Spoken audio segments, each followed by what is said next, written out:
3, 2, 1, go.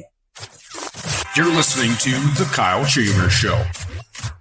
And welcome to The Kyle Chambers Show. My name is Kyle Chambers, and I'm here today with Ryan Anderson. Ryan is the Associate Dean of Business and the General Manager for the Center for Entrepreneurship at Mohawk College. Thank you so much for joining the show today.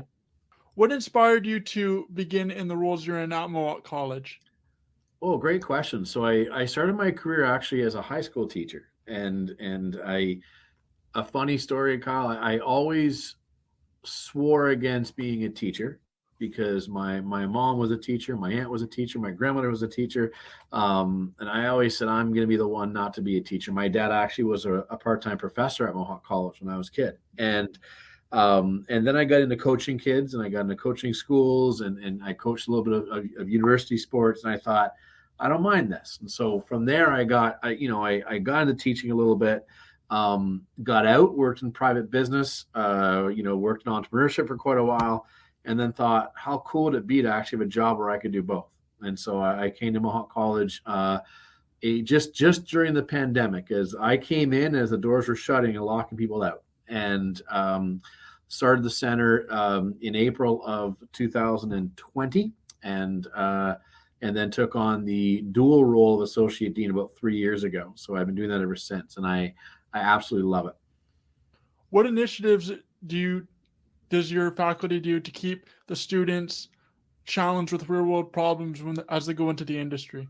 That's a really great question, because it's always something that we're challenged ourselves to go and do. And education has a responsibility to teach students as they walk out the door, to be ready to go and ready to enter into the workplace. And a great example of that right now is AI, is artificial intelligence, where we have employers who are telling us, well, our students have to use it all the time when they're at the workplace, yet we're struggling with whether or not it's the right thing to do or wrong thing to do. So we're constantly trying to update our curriculum, update our teaching to make sure that it reflects what our students will see when they leave.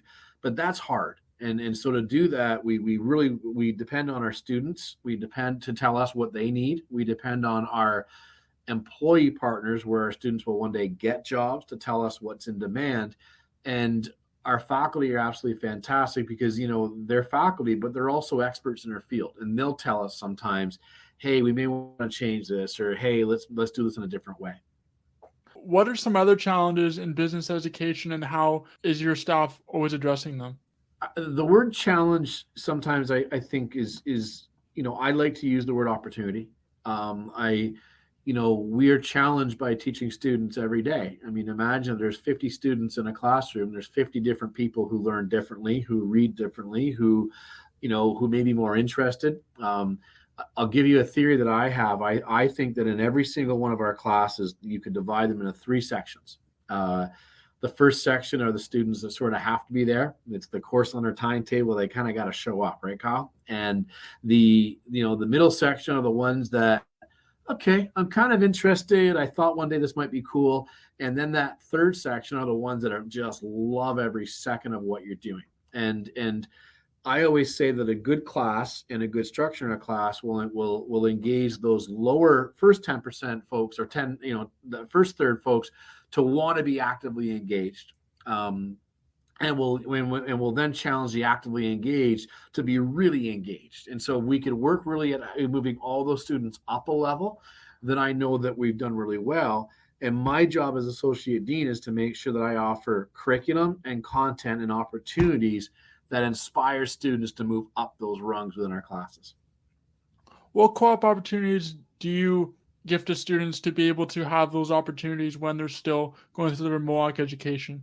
Co-op is so fun. I wish I had that when I was a student, because I didn't. I was in these boring programs where you just went to classes all the time. We have a group, a part of our Center for Entrepreneurship called the Agency. So if you're in a marketing, advertising, PR program, graphic design, you can actually take in your last year a whole semester where you actually work with a client. So you might build out a advertising program for them. You might build out a public relations program for them. And so that's something that we offer to students in those programs.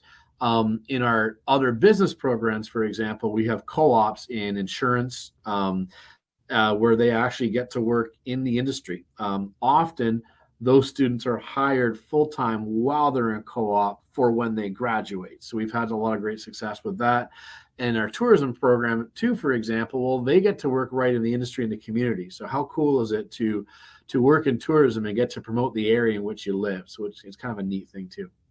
It's really good. I know broadcasting your own creative content is part of that business cluster. It just started this past academic year. I think it's really interesting how the business, it's not just about business and management and that side of it, but there's also marketing. There's the radio side of it and tourism.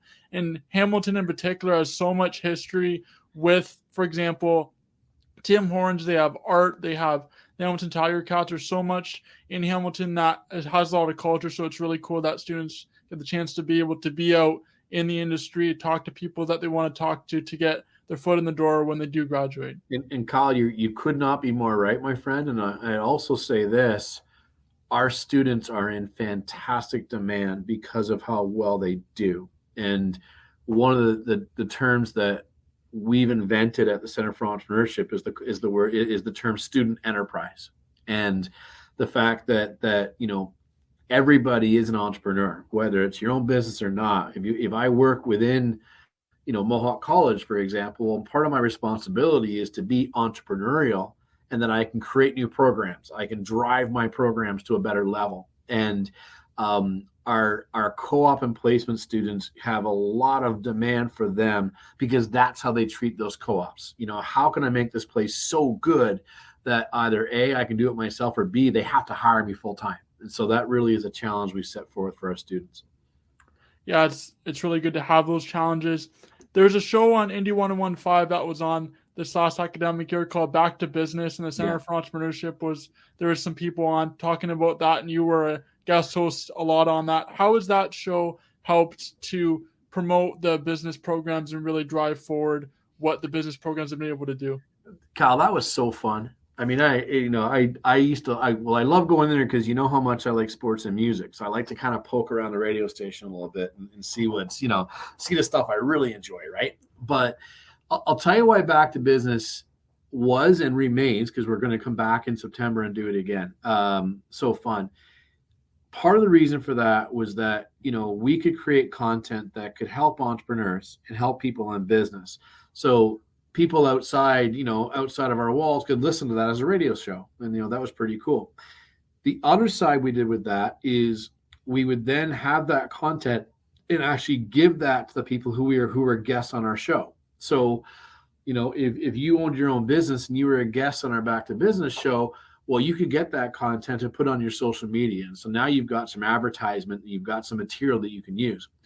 The last part, though, that I absolutely love was all those sessions were recorded and actually made available for faculty and professors to actually put within their class. So they actually were teaching lessons based on those radio shows, which I thought was so much fun. So if we're, doing a lesson on marketing a small business, well, we brought someone in on small business marketing, and that essentially was their lecture or their assignment for that day. And that was kind of cool in that respect too.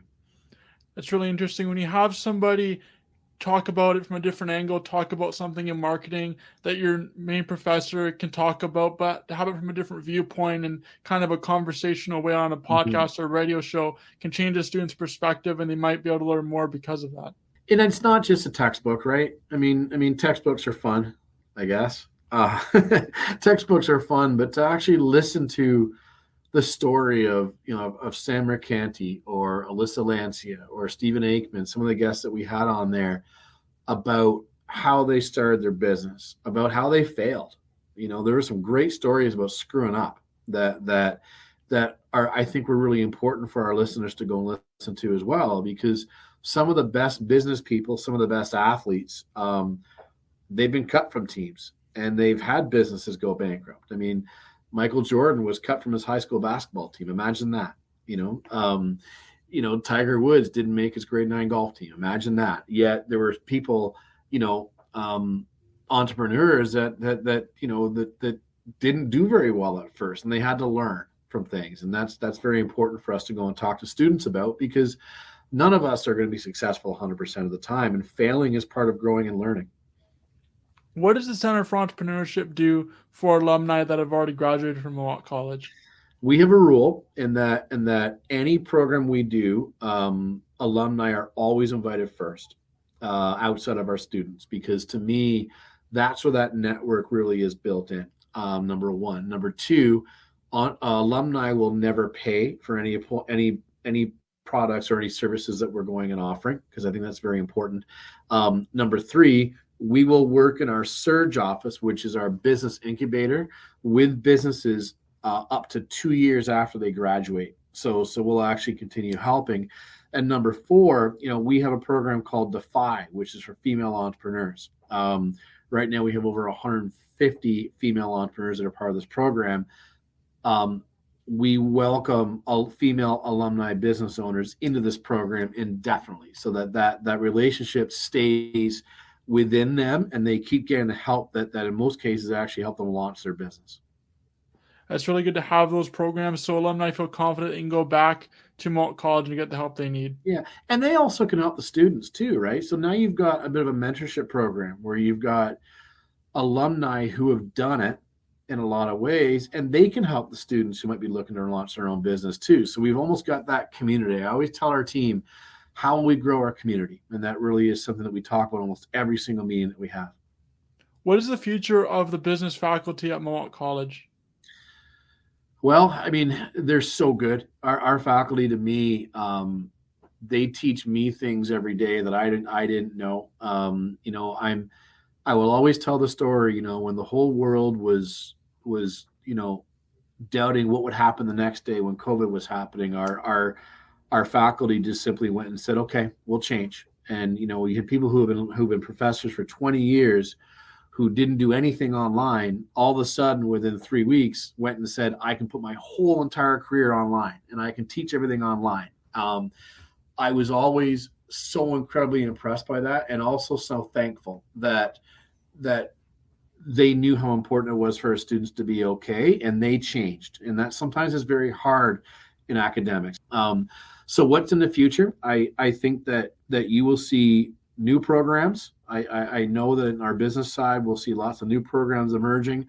I think you'll see, you'll see AI be something that we have to utilize and help students to kind of get around. I do know that you'll see more experiential learning coming in our programs, and that's co-op, internships, and things like that as well.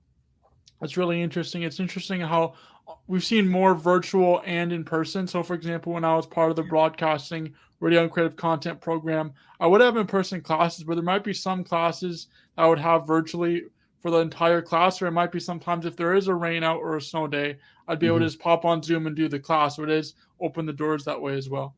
It just opens up learning. I think that, I personally believe that nothing will ever substitute for people getting in a room and learning together. There's some courses that work well online. There's others that don't work online, but I'm always going to believe that learning with inside a classroom from each other and discussions and not just teaching, but just experiences within the classroom, I always believe that will be better. However, there are some folks that sometimes can't get to school. There's some folks that live a distance away. We live in Canada, we've got bad weather. And so the fact that we can do this online, it gives us that one more tool in our toolbox, and we can help our students learn. Absolutely. Thank you so much for joining the show today. No problem, Kyle. Always enjoy talking to you, my friend.